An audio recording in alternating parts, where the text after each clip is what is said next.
বিদ্যালয়ৰ ছাত্ৰ-ছাত্ৰীসকলক জনাওঁ যে যিটো নিউজ অলপ আগতে মানে 3 ঘণ্টাৰ আগতে মানে আমি পাইছিলোঁ, ৱেবছাইটত পাইছিলোঁ, হিমন্ত বিশ্ব শৰ্মাই টুইট কৰা বুলি মোৰ তাত বিভিন্ন ধৰণৰ ফটো আহিছিল যে অহাকাইলৈ ৰিজাল্ট দিব।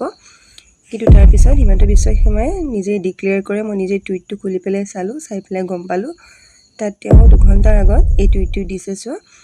ইয়াত তেওঁ এনাউন্স কৰি কৈ দিছে যে অভিভাৱকসকল বা ছাত্ৰ-ছাত্ৰীসকল পৰীক্ষাৰ ফলাফল কাইলৈ নহয়, তেওঁ অতি শীঘ্ৰে জনাব। আমি কেইদিনমান আগতে পাইছিলোঁ যে বিহুৰ আগত দিব পাৰে বুলি, বিহুৰ ওচৰতে দিব। 11 তাৰিখ 12 তাৰিখ ধৰি থোৱা হৈছিল আৰু এতিয়া তেওঁ কৈছে যে এইটো মাহতে দিয়া হ'ব। যদি 11 আৰু 12 দিয়া নহয় বা এতিয়ালৈকে টুইট তেনেকুৱা কৰা নাইকিয়া, অহাকাইলৈ নহ'ব বুলিতো খাটাং কৰি দিছে তেওঁ টুইট কৰি, তেতিয়াহ'লে সম্ভৱপৰ বিহুৰ পিছত ৰিজাল্টটো দিব পাৰে।